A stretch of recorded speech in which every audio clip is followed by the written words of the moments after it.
সোফায় বসে লাখ টাকার গল্প। মাল্টিপ্লাগের সোফায় বসে বসে বড়লোক হওয়ার ফর্মুলা। সত্যি দুনিয়াটা মস্ত বড়, আর ইউটিউবটা তার চেয়েও বড় জাদুর বক্স। আগে মানুষ শুনতো যে আলাদিনের চেরাগ, আর এখন আবিষ্কার হয়েছে সোফা চেরাগ।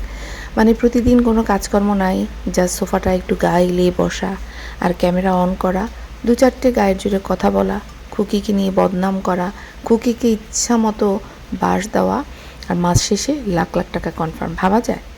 মাল্টিপ্লাগ তো এখন পুরা নিশ্চিত যে তার পরবর্তী জীবন, সে তো বুড়ি হয়ে গেছে অলরেডি, তো ওই বুড়ি বয়সে এসে কোনো খাটাখাটনি ছাড়া এরকম নিশ্চিত সোফায় বসে সে লাখ লাখ টাকা ইনকাম করতে পারছে। বরং ও যদি কষ্ট দেখাতো যে রান্না করছে, ঘর গোছাচ্ছে, হ্যাঁ, সেগুলি দেখলে বরং মানুষ হাই তুলতো। যার কারণে কিন্তু ওকে কি প্রফেশন বেছে নিতে হয়েছে, যে সোফায় বসবে আর খুকিকে নিয়ে বদনাম করবে, মাস শেষে ও লাখ লাখ টাকা ইনকাম করবে। মানে ওকে এখন প্রফেশনালি খুকির পিছনে লাগিয়ে দিয়েছে তিশা। আর দেখেন, এমন একটা অবস্থা হয়ে গেছে যে পড়াশোনা, মেধা সব গিয়েছে ডাস্টবিনে। এখন যা সোফায় বসে অন্যের হাড়ির খবর দিলেই আপনার পকেট গরম। ইউটিউব একটা জাদুর বক্স আমাদেরকে উপহার দিয়েছে। তো আমরা আসলে মানে আমাদের বিবেক কতটা নিচে নেমে গেছে চিন্তা করে দেখেন, যে প্রতিদিন একটা মানুষকে টার্গেট করে, একটা মানুষকে মানসিকভাবে বিপর্যস্ত করে লাখ লাখ টাকা ইনকাম করছে। হ্যাঁ, তো ইউটিউব সেই সুযোগ করে দিচ্ছে ওদেরকে, এটাও ওদের কোনো হচ্ছে না। অন্যদিকে তিশার কমেন্ট বক্সে লোকজন খুকির চ্যানেল ধ্বংস করার ষড়যন্ত্রে লিপ্ত হয়েছে, এবং তিশা তাকে সবাইকে উৎসাহ দিচ্ছে যে হ্যাঁ, আপনারা রিপোর্ট মেরে চ্যানেলটা উড়িয়ে দেন। কেন করবে না? কারণ এতদিন তিশা আর তিশার স্বামী এখান থেকে এক্সট্রা মানি আর্ন করতো খুকির চ্যানেল থেকে। এটা কি খুকি আমাদের এসে বলছে? না, এটা আমাদের ধারণার ভিত্তিতে বলছি। তাহলে এটার জন্য খুকিকে কেন ওরা কথা শোনাবে? তো সেই যে একটা এক্সট্রা ইনকাম, হ্যাঁ, সেই ইনকামটা বাপ্পির আর তিশার বন্ধ হয়ে গেছে, যার কারণে কিন্তু খুকির পিছনে বেশি করে লেগেছে ওরা, খুকিকে ছাড় দিচ্ছে না। তো আমি বলবো কি, যে তিশা খুকিকে নিয়ে হিংসা করতে করতে, খুকির পিছনে লাগতে লাগতে তিশা নিজেই ধ্বংস হয়ে যাবে। এটাই সত্যি। আল্লাহ মানুষকে ছাড় দেয়, আল্লাহ মানুষকে ছেড়ে দেয় না কখনো। তো আজকে কথা বলবো অবশ্যই তিশাকে নিয়ে। আমাকে অনেক আপুরা কমেন্ট করেছেন যে তিশার লাস্ট ভিডিওটা, তিশা নাকি খুকির নাম নিয়ে পানি গিলছে। তো বুঝেন যে কত বড় অসভ্য হতে পারে একটা মহিলা। একটা বুড়ি মহিলা, নানি হয়ে গেছে, যার বয়স 50-এর উপরে, তার স্বামীর বয়স 60-এর উপরে, সেই মহিলা এখন এগুলো নিয়ে কথা বলতে আসছে। দেখেন, মানুষের জীবনের সময় কখন কার মৃত্যু হয় কেউ জানে না। কারিনা কাসারকে আমি সেদিনই দেখলাম যে হাস্যোজ্জ্বল একটা মেয়ে, যে কিনা আপনার ওই যে বাইফে আওয়ার্সে দেখলাম গিয়েছে। জাস্ট বাইফে আওয়ার্স সেদিনই দেখলাম হলো, মেয়েটা সুন্দর সুস্থ সবলভাবে সে কিন্তু বাইফে আওয়ার্সে অংশগ্রহণ করলো। তারপরেই শুনলাম তার জ্বর, এবং সুস্থ জ্বর মানে তার হাই ফিভার ছিল, কিন্তু সে কিন্তু তার বন্ধুবান্ধবদের সাথে কথা বলতো। বন্ধুবান্ধবরা বলছিল ভালো করে মানে টেস্ট করাতে, তো বলছিল না তেমন কিছু না, ভালো হয়ে যাবে। কিন্তু দেখেন, সে আজকে আর নাই, ছোট ছিল, অথচ একে নিয়ে কি পরিমাণে ট্রল মানুষ করছে। আচ্ছা, সেই মানুষগুলোর কি বিবেক আছে এখন? কি পরিমাণে ট্রলের শিকার হয়েছে, অসুস্থ হয়েছে দেখে। তো দুনিয়াটা একদম মানে এখনের যুগটা এমন যে মানুষ কাউকে বিশ্বাস করবেন না, কাউকে না, কেউ ভালো না এখন। আসসালামু আলাইকুম প্রিয় ভালোবাসার আপুরা, আশা করি সবাই ভালো আছেন, যে প্রান্তে আছেন ভালো আছেন। তো চলেন বেশি কথা না বলে ভিডিওটা শুরু করে দিই। আপনাদের সাথে আজকে একজন ময়মনসিংহের মাইয়ার খাস ঢাকাইয়া সাজার হিস্ট্রি শেয়ার করব। হ্যাঁ, তো প্রথমেই হচ্ছে ময়মনসিংহের মাইয়া মিথ্যা দিয়ে ভিডিওটা শুরু করছে। সে আসলে খুকিকে পাগল প্রমাণ করতে গিয়ে সে যে নিজে মানে তার নিজের যে স্ক্রুগুলি সব ঢিলা হয়ে গেছে, আমার মনে হয় না তাকে তার স্বামী সেটা মনে করিয়ে দেয়, বা স্বামী সেটা তাকে জানায়। ও আচ্ছা, তার স্বামী তো আবার তার ভয়ে কাঁপাকাঁপি করে, মুখ খোলার সাহস নাই। বেডি তো, সে তো ব্যাডা না, ব্যাডা হলে তো তিশারে ধরে মাইর দিত। কিন্তু তিশা উল্টা তার বদাকে মাইর দেয়। তো সে হিস্ট্রি শোনাইতে আসছে, হ্যাঁ, ভিডিওতে এসে ঢাকায়দের হিস্ট্রি শোনাচ্ছে। তো বুঝলাম ঢাকায়দের হিস্ট্রি, যে যারা ঢাকায় বড় হয়েছে, ওখানে জন্ম, বনে বাজারে ঘুরে বেড়াতো, তারা যদি হঠাৎ করে গ্রাম ছেড়ে চলে আসে তাদের অনুভূতি কী হতে পারে বুঝলাম। কিন্তু এই মহিলা কবে খাস ঢাকাইয়া হলো? এই মহিলা তো ময়মনসিংহের মেয়ে, সারা জীবন সে গ্রামে বড় হয়েছে, হঠাৎ তাকে এই ঢাকাইয়া মেয়ে হিসাবে সে নিজেকে কেন পরিচয় দিচ্ছে আমি ঠিক বুঝলাম না। মিথ্যা দিয়েছে তার ভিডিওটা শুরু করছে। তো কথা হচ্ছে সে হিস্ট্রি শোনাইতে আসছে, তার আর তার স্বামীর ঢাকায় থাকার গল্প। কিন্তু হিস্ট্রি কি? হিস্ট্রি হবে যেটা গ্রামের মেয়ে ঢাকায় গিয়ে কিভাবে সে নিজেকে আর তার স্বামীকে নিয়ে মানে সংসার পাতলো, সেটা হবে হিস্ট্রি। আর সে আর তার স্বামী ঢাকা শহরে যখন সংসার পেতেছে সেটা তো আমরা জানি, ইউটিউববাসী জানে, সেটা হিস্ট্রি হয় কী করে, তাই না? কতজনকে সে ট্র্যাপে ফেলেছে, কারা কারা তাকে ইউজ করেছে, কিভাবে সে মেসে মেসে পুরুষদেরকে ধরার কারবারি করত, তারপরে গার্মেন্টসে কাজ করেছে, হিস্ট্রি হবে সেগুলো কেন শেয়ার করছে না? দেখেন কত বড় ডিসঅনেস্ট একটা মানুষ হতে পারে। সে এমন ভাব দেখাচ্ছে যে সে খুব এলিট পার্সন, সে জন্মগতভাবেই এলিট। এবং আমার কথা হচ্ছে, ভাই তুই কি দিয়ে বড় হয়েছিস? তোর কি যোগ্যতা ছিল বড় হওয়ার? তুই ইউটিউবে এসে তোর ফ্যামিলিকেই বিক্রি করছিস, তোর বড় ভাইয়ের বউকে বিক্রি করছিস, নাহলে ছোটো ভাইয়ের বউকে বিক্রি করছিস, নাহলে বোনদের জামাইদেরকে বিক্রি করছিস। এগুলি করে করেই তো তুই আজকে, তাও তোর শাশুড়ি শ্বশুর, আজকে যদি তোর শ্বশুর ওইটুকু জায়গা করে না দিয়ে যেত, তোর স্বামীর কি সেই যোগ্যতা ছিল আজকে এই পর্যায়ে আসতে পারতো না। তো যা কিছু আছে তোর শ্বশুর শাশুড়ির কল্যাণে আছে, না হয় তোর ওই বদা স্বামীর পক্ষে কোনোদিনও সম্ভব ছিল না। কারণ তোর ওই অপদার্থ মেরুদণ্ডহীন স্বামী তো তোর সঙ্গেই শ্বশুরবাড়িতে, মানে তোর বাপের বাড়িতেই পড়ে থাকতো। সে তো কখনো নিজের মা, নিজের বোন, কারো প্রতি সে কোনো দায়িত্ব পালন করে নাই। সে যদি দায়িত্ব পালন করতো, তার মাকে একা বাড়িতে শেষ নিঃশ্বাস ত্যাগ করতে হতো না। তোরা কতটা কুলাঙ্গার হতে পারিস, তুই ভদ্র সাজতে আসছিস, আর তোকে যে ভদ্র বলে তারা হচ্ছে অভদ্রের সেরা। তো এই ঢাকাইয়া আবার মিথ্যা শুনেন যে সে বলছে সে নাকি তার স্বামীকে, তার স্বামী না বলার আগেই নাকি সে বলছে তার স্বামীকে যে ঢাকায় মা যেহেতু একা আছে তারা ওখানে গিয়ে বাড়ি তুলে থাকবে। এই যে কত বড় মিথ্যা। আমি আপনাদেরকে একটা কথা বলি, যে আমার মনে আছে যখন ওর মা, ওর শাশুড়ি অনেক বছর একা থাকছে, এবং 2 ছেলে মেয়ে বলতো আমার মা পারে, মাকে একাইভাবে ফেলে রাখছে তারা। তো সেখানে এই তিশা মনে হয় একবার ঈদ করতে গেছিলো শ্বশুরবাড়িতে, তাকে বাধ্য করে নিয়ে গেছিলো তার স্বামী, বাধ্য করে নিয়ে গেছিলো, ঠিক আছে? এই স্বামী নাকি কন্ট্রোল করতে পারে। তো বাধ্য করে তাকে নিয়ে গেছিলো এবং সেই ঈদে সে চেহারাটা গোমরা করে রাখছিল, এবং বসে বসে সে এই কথাই বলছে যে তার স্বামীর ঈদও মাটি করছে, নিজের ঈদ তো মাটি হয়েছে। সে সেখানে বসে বলতেছিল মেয়েদেরকে কেন শ্বশুরবাড়িতে ঈদ করতে আসতে হবে, কেন বাপের বাড়িতে যেতে পারবে না, বুঝছেন? তো তারপর থেকে আমরা বেশিরভাগ ঈদেই তিশাকে তার বাপের বাড়িতেই করতে দেখছি। মানে সে যা স্বামীকে এমনভাবে মোল্ড করে ফেলছিল যে তার স্বামী নিজের মায়ের সাথে, নিজের যে একটা মা, একটাই মা, বা বোনটা বিদেশ থাকে, একটা মা, সেই বোনের মার সাথে যে সে দায়িত্ব পালন করবে সেটা সে করে না, কারণ তার ওয়াইফ তাকে কন্ট্রোল করছে, আর সে হয়ে গেছিল বেটি। তো সেখানে এই মহিলা বসে বসে কীভাবে মিথ্যার পর মিথ্যা বলে যাচ্ছে। আরও জানেন তো যে তিশা যখন শ্বশুর বাবার বাড়িতে 1-2 মাস তার এই কুলাঙ্গা স্বামীকে নিয়ে বেড়াতো, বাবার বাড়িতে পড়ে থাকতো, আর এখানে মা একা থাকতো, বাড়ি কিন্তু উপরে করা, কিন্তু সে কিন্তু তার স্বামীকে নিয়ে বাবার বাড়ি পড়ে থাকতো, 1-2 মাস পড়ে থাকতো। এই মা কিন্তু এখানে একা, দায়িত্ব কোথায় ছিল? শাশুড়ির কথা চিন্তা করে নাকি সে বাড়িতে আসছে। তো তাহলে শাশুড়ি 2 মাস একা কেন পড়ে থাকতো ওই বাড়িতে?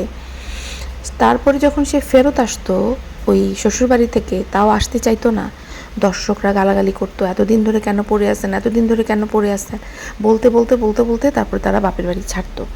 এবং তারপরে যখন আসতো নিজের সংসারে, আসার পরে কিন্তু সেই চ্যাপার মতোই কিন্তু সে মুখটা বাংলা পাঁচের মতো করে কালো করে রাখতো। সেটাকে আমরা ভুলে গেছি?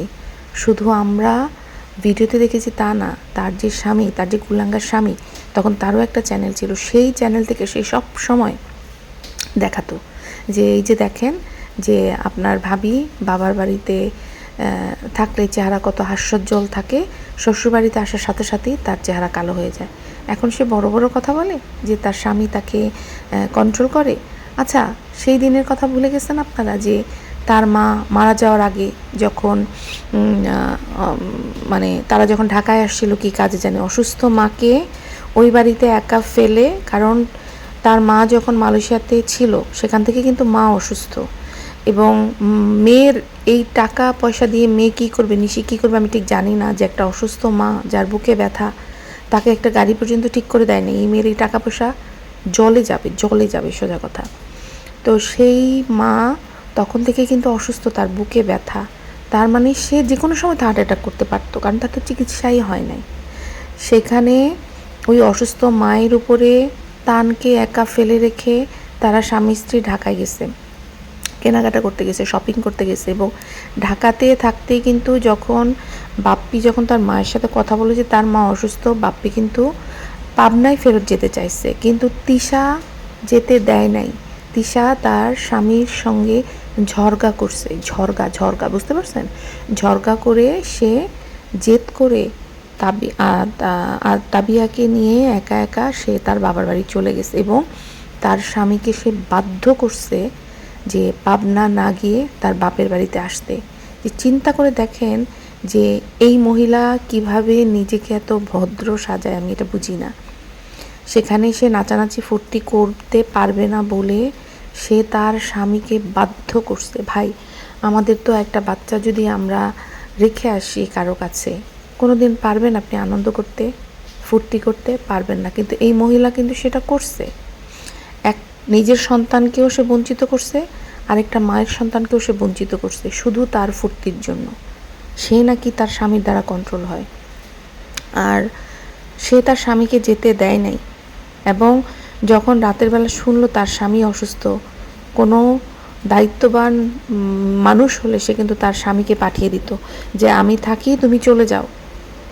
হ্যাঁ, নিজে তো যাবে না, কারণ সে কখনোই তার শাশুড়িকে ভালোবাসেই নাই, কোনো দিনও না। আর যেগুলো বলে এগুলো হচ্ছে গুলবাজি, মিথ্যা, চাপাবাজি। তারপরের দিনই কিন্তু তার শাশুড়ি মারা গেছে।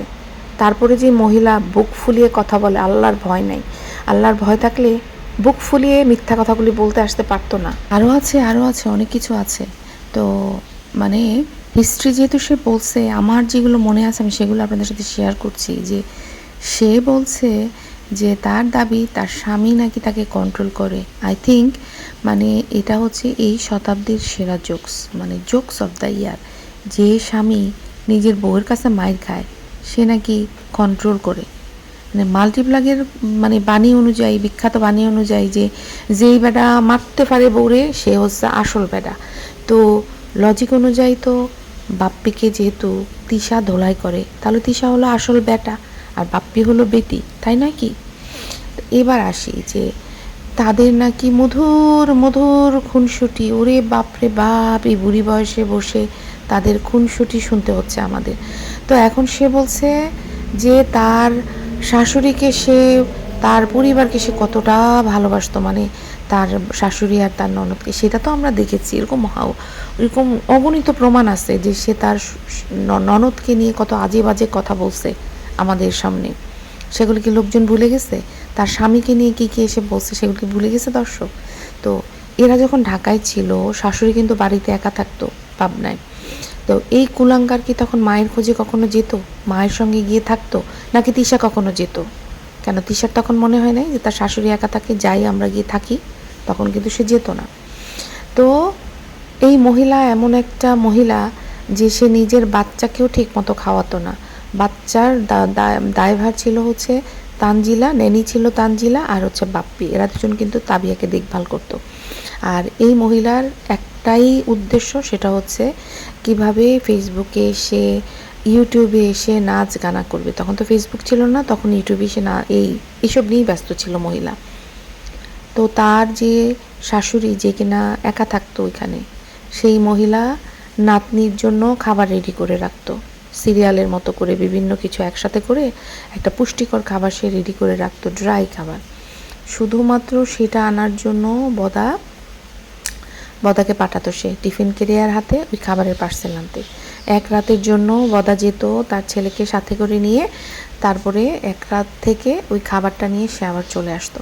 এখন সে আমাদেরকে বলে সে আদর্শ মানে ছেলের বউ, যে সে তার শাশুড়ির কথা চিন্তা করে সে চলে গেছে। মানে মিথ্যার একটা সীমা থাকে, এই মহিলার কোনো সীমা নাই। আর ঢাকায় থাকতে কি তার একবারও মনে হয় নাই কোনো দিন যে আমার শাশুড়ি মা একা থাকে, আমরা অন্তত 2 দিন গিয়ে তার সঙ্গে থেকে আসি, বা তার স্বামীকে পাঠিয়ে দিত? কোনো কিছুই কিন্তু সে করে নাই। সে বাপ্পিকে কন্ট্রোল করত, বাপ্পি তাকে কোনোদিনও কন্ট্রোল করতে পারে নাই, কোনোদিনও পারে নাই। এরকম কিন্তু আরও অনেক প্রমাণ আছে। আমাকে অনেক আপুরা বলেন আমার গলার স্বর শোনা যায় না। আমি আসলে জানি না, আমি আসলে খুব জোরে চিৎকার করে কথা তখনই বলতে পারি যখন ঝগড়া করি। এছাড়া চিৎকার করে আর যদি বাচ্চাদেরকে কোনো কারণে বকাবকি করি তখন কিন্তু গলার স্বর আমার একটু ভয়েসটা বাড়ে। তো যেটা বলছিলাম যে কেন খুকি তিশাকে ঠিক মতো তার ভিডিওতে জবাবদিহি করতে পারে নাই, মানে জবাব দিতে পারে না, তার কারণ একটাই, শাশুড়ি মানা করেছে। আর খুকি শ্বশুরবাড়িতেই ছিল, শাশুড়ির সাথে একটু সুন্দর সময় কাটাচ্ছে। খুকি হয়তো মেন্টালি খুব ডিস্টার্ব, সত্যি কথা বলতে মেন্টালি ডিস্টার্ব, যার কারণেই খুকি কিন্তু শাশুড়ির সঙ্গে বাচ্চাদেরকে নিয়ে সময় কাটাতে আসতেছে। আর এই বাড়ির সঙ্গে তো ওর একটা আত্মার সম্পর্ক খুকির, কারণ সেই তিশারা কিন্তু এই বাড়িতে শুধু হাঁকতে আসে, হ্যাঁ, আর খুকি কিন্তু এই বাড়িকে তিলে তিলে গড়ে তুলছে, সত্যি কথা যেটা। হ্যাঁ, আপনারা যারা ভিডিও দেখেন তারা খুব ভালো করে আমার কথাগুলোর সাথে রিলেট করতে পারবেন যে আমি কথাগুলো কেন বলতেছি। এরা 3 বোন শুধু হাঁকতে আসে এবং এখান থেকে কিভাবে করে জিনিসপত্র কাঁচায় নিয়ে যায়। দেখেন, মিম আসে নাই, মিমের হাজব্যান্ডকে পাঠাইছে গাছ থেকে আম পেড়ে নিয়ে যেতে। এই আম কি শুধু ও একাই খাবে? এই বাড়িতে তো আরও অনেক মানুষ আছে, তাদেরকে এই আমের উপরে হক নাই। কিন্তু এই মহিলা নিজে না এসেও তার স্বামীকে দিয়ে এখান থেকে আমগুলো পাড়ায় নিয়ে গেছে এবং বলছে সেটা নাকি মাকে নাকি টাকা দিতে পাঠাইছে। একেবারেই ভুয়া কথা, ঠিক আছে? তো যেটা বলছিলাম যে খুকি শাশুড়ির কথা অনুযায়ী জবাব দেয় নাই। শুধু কি শাশুড়ির কথা অনুযায়ী দেয় নাই? না, খুকি আসলে আর নিতে পারছে না, কারণ খুকিকে শুধু একটা মানুষ না, খুকির পিছনে অনেকগুলো মানুষকে লেলিয়ে দিয়েছে তিশা। এবং তিশা যে লেলিয়ে দিয়েছে এটা 100% শিওর থাকতে পারেন যে ওই মহিলার মাথার মধ্যে শয়তানি ছাড়া ওই মহিলা একটা ডাইনি। এই মহিলা যে একটা ডাইনি সেটাও আপনারা বুঝতে পারবেন। সময় যাক, সময় কিন্তু অনেক কিছুর উত্তর দিয়ে দিবে যে মহিলা কিভাবে করে তার ভাইয়ের সংসারটা নষ্ট করার জন্য। মাল্টি নোংরার তো কিছু নাই, মাল্টি নোংরা তো একটা রাস্তার মেয়ে মহিলা, একটা রাস্তার মহিলা। আর ওই মহিলাকে থামানোর মতো ক্ষমতা ওর মারও নাই, ওর ভাইয়েরও নাই। আর সেটা আমরা কিন্তু পরিষ্কার প্রমাণ আমরা শুনেছি ওই ভয়েস রেকর্ড থেকে, যে ও স্বামীকে বলছিল যে যেখানে ওর মা আর ভাই ওকে কন্ট্রোল করে না, কন্ট্রোল করতে পারে না, কতটা রং, ওকে কন্ট্রোল করে না। কারণ ওকে কন্ট্রোল করেই বা ওদের কী লাভ হবে? ওদের সবার এমন একটা অবস্থা, দিন আনে দিন খায়। তো কে কি করলো না করলো, কেউ যদি কোনোভাবে একটু টাকা আনতে পারে সেটাই ওদের জন্য প্লাস। যেমন বাবুকে বিক্রি করে দেওয়া হয়েছে, বাবুকে মিম কিনে নিয়ে গেছে। মিমের বাচ্চা কোলে নিয়ে বাবু দাঁড়ায় থাকে আর দাঁতগুলি ভেটকি দিয়ে থাকে। এছাড়া কি বাবুর কোনো কাজ আছে? আচ্ছা বলেন, এই রকম ঘর জামাই আপনারা কখনো দেখছেন? আমি কিন্তু দেখি নাই। আমি কিন্তু ঘর জামাই দেখছি, অনেকের ফ্যামিলিতে ঘর জামাই থাকে, ঠিক আছে, আমারও ফ্যামিলিতে আছে ঘর জামাই। কিন্তু ঘর জামাইরা সারাক্ষণ এই রকম করে দাঁত বের করে কোনো কাজ ছাড়া আমি থাকতে দেখি না। ঘর জামাইরা শ্বশুরবাড়িতে থাকে ঠিকই, কিন্তু তারা কিন্তু কাজ করে, কাজ করে এনে যতটুকু পারে সামান্য হলো বউর হাতে তুলে দেয়। হ্যাঁ, মা আবার ওইদিকে বাবা মাকেও কিন্তু দেয়। কিন্তু এই একটা ঘর জামাই দেখলাম যে টোটালি বিক্রি হয়ে গেছে বউয়ের কাছে। আর এ তো বউর বিয়ের আগেই মানে নষ্টামি করতে গিয়ে ধরা পড়ছে। আপনারা তো জানেন যে খুকির যে জায়গাটা আছে সেখানে মিম কিন্তু একটা কুঁড়ে ঘর করে থাকতো। সেই কুঁড়ে ঘরে বসে কিন্তু এই মাল্টিপ্লাগের ভাই এরা কিন্তু তখন এখানে আড্ডাবাজি করতো। আড্ডাবাজি বুঝতে পারছেন তো? লাগামহীন মানুষ কি করতে পারে বুঝতে পারছেন? সেগুলো করতো। তো সেখানেই কিন্তু এই বাবু আর মিমকে খুব কি বলে এটাকে, আপত্তিহীন অবস্থায় তারা কিন্তু ধরা পড়ছিল। এবং ধরা পড়ার পরে মিমকে কিন্তু ওর বড় ভাই পিটিয়ে বের করে দিছিল। আর সেই কারণে কিন্তু বড় ভাইয়ের সাথে অনেকদিন খ্যাপা ছিল। ওইদিকে মুফতি মাহিনুর মাহিনুর হক, হ্যাঁ মাহি হক তিশা যেটাই বলেন আপনারা, হ্যাঁ। তো মুফতি মাহিনুর হক তিশা সে এই যে মাথায় পট্টি পাট্টি বেঁধে আপনাদের সামনে যেভাবে এসে ভাষণ দেয় বা বলতে পারেন বয়ান দেয়, আসলে কি বাস্তব লাইফে সে এরকম? ক্যামেরার বাইরে কিন্তু তার অন্যরকম রূপ। সে কিন্তু তখন আর মুফতি থাকে না, তখন সে হয়ে যায় নাচনেওয়ালি। তো তার কীর্তি কি আপনাদের মনে আছে? যে তার যে স্বামী, যে বেডি আর কি, তার বদার সামনে বসে সে বয়ফ্রেন্ডের গায়ে হাত দিয়ে, গালে হাত দিয়ে তাকে আদর করে দিচ্ছিল, তারপরে স্বামীর সামনে বয়ফ্রেন্ডের গায়ে ঢলে ঢলে পড়ছিল, হ্যাঁ। তো সেই মহিলা মানুষকে এখন মানে বয়ান দিতে আসে খুকির দোষ খুঁজে, আর এখনও বুড়ো হয়ে গেছে, এখনও কিন্তু আরিফকে দেখলে কন্ট্রোল হারিয়ে ফেলে।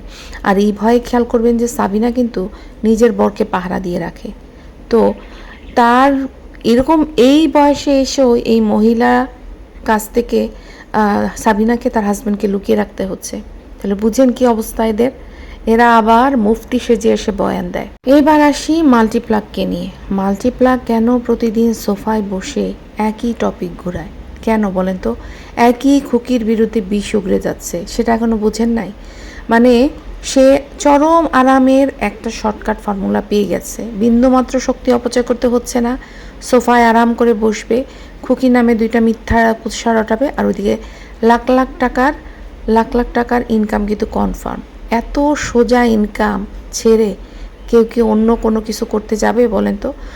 প্রথম ওর ভিডিওতে কিন্তু কমেন্টে প্রচুর নেগেটিভ কমেন্ট আসতো, সেগুলিকে ও পুরো ধুয়ে মুছে সাফ করে দিছে। আর এখন তার কমেন্ট বক্সে কারা ভিড় জমাচ্ছে জানেন? ওই যে তিশার কমেন্ট বক্সে যারা নিয়মিত হাঁকতে যায়, ঠিক তারাই হচ্ছে এই এখন মাল্টিপ্লাগের কমেন্ট বক্সে এসে হাঁকছে। মিসেস আফরোজা, দুঃখী ফারজানা, এমডি রাসেল খান, পোষা চামচাগুলো, কিছু পোষা চামচা আছে, লুৎফুন্নাহার লতা বা এরকম কিছু একটা।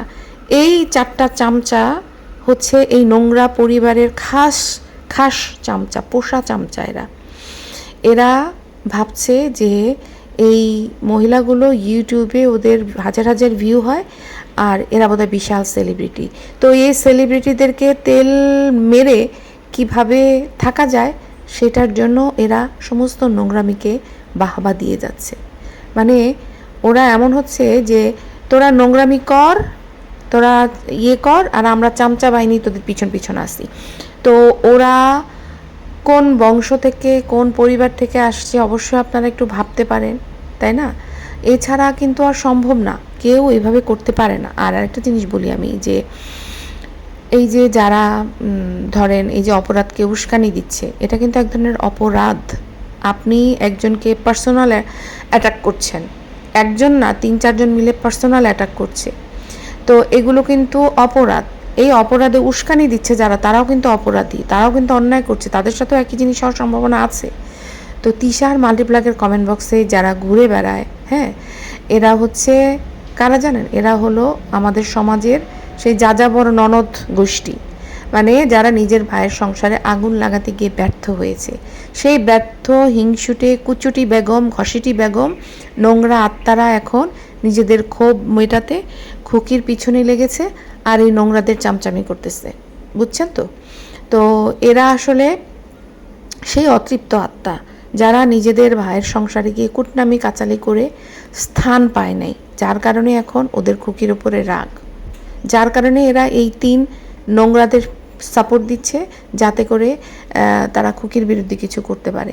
আজকে আমি একটা কথা বলি, এই যে খুকির বিরুদ্ধে যে নেগেটিভিটিগুলি ছড়াচ্ছে, খুকি কিন্তু সাইবার ক্রাইমে গিয়ে মামলা করতে পারে, এবং এই 3টা চ্যানেল কিন্তু ব্যান হয়ে যাবে। চ্যাপার চ্যানেল বলেন, মাল্টিপ্লাগের চ্যানেল বলেন, তিশার চ্যানেল বলেন। তিশার চ্যানেলে এরকম অগণিত ভিডিও আছে যেগুলো রোস্টিং করা এবং পার্সোনাল অ্যাটাক করছে সে, তার বড় ভাইয়ের বউকে, ছোট ভাইয়ের বউকে, সবাইকে পার্সোনাল অ্যাটাকের অনেক ভিডিও আছে। মাল্টিপ্লাগের চ্যানেলও কিন্তু উধাও হয়ে যাবে, শুধুমাত্র খুকি যদি সাইবার ক্রাইমে একটা লিখিতভাবে দেয় যে আমাকে মানসিকভাবে হয়রানি করতেছে, আমি শারীরিকভাবে বিপর্যস্ত হচ্ছি, আমার স্বামী নাই, এগুলো বলে যদি খুকি সাইবার ক্রাইম এখন খুব ইজি হয়ে গেছে, অনলাইনে অ্যাভেলেবল। মানে আপনি যদি ফেসবুকে ঢোকেন তাহলে কিন্তু অ্যাভেলেবেল আছে এবং অনেকেই হেল্প করবে, হ্যাঁ। তো খুকি যদি নিজেও না করে, কারোরও কিন্তু সাহায্য নিতে পারে, ওকে সাহায্য করার জন্য অনেকেই আছে, যে নক করে যে আমাকে একটু সাহায্য করেন, আমি আর নিতে পারছি না, আমি মামলা করতে চাই। আমি কিন্তু করতে পারি, আমি থার্ড পার্টি, আমারটা অতটা স্ট্রং হবে না, তবে হ্যাঁ আমি অবশ্যই দেশে থাকলে আমি নিকটস্থ থানায় কিন্তু জিডি করতাম। মাল্টিপ্লাগ, তারপরে হচ্ছে মাল্টিপ্লাগ তার স্বামীর নামে জিডি করছে, আমি মাল্টিপ্লাগের নামে করতে পারি, কারণ মাল্টিপ্লাগ কন্টিনিউ পার্সোনাল অ্যাটাক করছে খুকিকে। খুকি ওর ভাইয়ের বউ লাগে না, খুকি ওর কেউ না, কিন্তু ও পার্সোনাল অ্যাটাক করছে। তো জিডি করা যেত, অবশ্যই অ্যাকশন নিত, ঠিক আছে, কিন্তু আমি যে নাই ওখানে, সেজন্য আমি অনেক কিছু করতে পারছি না। আর থার্ড পার্টি হয়ে আমি রিপোর্ট মারতে পারছি, হ্যাঁ আমি রিপোর্ট কিন্তু মারছি, আবার ওরাও কিন্তু আমার চ্যানেলকে টার্গেট করে করে কিন্তু রিপোর্ট মারছে। আমার কিচ্ছু যাবে আসবে না, আমার চ্যানেল চলে যাবে, আমি আরেকটা চ্যানেল খুলব। একটাই কষ্ট হবে যে এই যে আপনাদেরকে, মানে আমার যে ভালোবাসার আপুগুলো, সেই আপুগুলোকে খুঁজে পেতে সময় লাগবে, হ্যাঁ আপনাদেরকে মিস করব, এইটাই। আর আমি যে কথাগুলো বলি, কিছু না কিছু লোকজনের তো অবশ্যই কান পর্যন্ত পৌঁছায়, তারা নিশ্চয়ই এই নোংরা ফ্যামিলিটা সম্পর্কে জানতে পারে। তো যার কারণে ওরা কিন্তু শুধু ওরা না, ওদের বাইরেও কিছু মানুষ কিন্তু ইউটিউবে ঘুরে বেড়াচ্ছে, অতৃপ্ত আত্মারা, যাদের কিন্তু সহ্য হচ্ছে না, ঠিক আছে, একটু হলে তারা কিন্তু বিভিন্ন চ্যানেলের বিরুদ্ধে কিন্তু তারা নিজেরা কিছু করতে পারছে না, তো যার কারণে গিয়ে এখন ওই যে নিশির চামচামি করতেছে, নিশির শুভাকাঙ্ক্ষী হয়ে নিশিকে নক করতেছে যে এই চ্যানেলগুলো খেয়ে দেওয়ার জন্য, বুঝতে পারছেন? আশা করি আপনারা বুঝতে পারবেন এরকম কে আছে যারা অন্যের ক্ষতি করার জন্য ওত পেতে বসে থাকে, ঠিক আছে। আমি তো ওপেনলি বললাম যে এই চ্যানেলগুলোকে আমি রিপোর্ট মারতেছি সরাসরি। কেন মারতেছি? কারণ এরা সবাই মিলে একটা মহিলাকে পার্সোনাল অ্যাটাক করতেছে, খুকি একা যুদ্ধ করতেছে। খুকির চ্যানেলের কথাবার্তা আর এদের চ্যানেলের কথাবার্তার মধ্যে ফার ডিফারেন্স আছে। এরা মাল্টিপ্লাগ তো রীতিমতো খুকিকে তুই করে বলতেছে। মাল্টিপ্লাগের মা দেখে না, মাল্টিপ্লাগের নাকি পারিবারিক শিক্ষা আছে, বেয়াদবি নাকি করে না। কিরে মাল্টিপ্লাগ, রাস্তার মহিলা, তোর মা কিছু বলে না, দেখে না তোকে, তুই যেগুলো করতেছিস? আবার এই বাড়ি থেকে তো খেয়ে আসছিস। আমি হলে কি করতাম জানিস, তোর গলাটা চেপে পেটের মধ্যে থেকে সব খাবার বের করে ফেলাই দিতাম, যে তুই আমার হাতে যে খাবারগুলো খাইছিস এগুলো সব বমি করে ফেল। তো এই ধরনের মানুষ, এরা হচ্ছে সাপ। এই সাপদেরকে কখনোই কোনোভাবেই প্রশ্রয় দিবেন না। এটা আসলেই সাপ, কাল সাপ, এটাকে বলে গোখরো সাপ, মানে এটার বিষ এমন যেখানে লাগবে সেখানে নষ্ট হয়ে যাবে। তো যাই হোক, এই ভিডিওটা আজকে হয়তোবা আমার একটাই ভিডিও আমি ছাড়ছি, এরপর আমার দেওয়া সম্ভব না, কারণ আমি একটু পরে বের হয়ে যাব এবং ওদের ভিডিও আদৌ রাতে এসে দেখতে পারবো কিনা সেটাও জানি না। তো সেই পর্যন্ত সবাই অবশ্যই সাথে থাকবেন, পাশে থাকবেন, সবাই ভালো থাকবেন। আল্লাহ হাফেজ।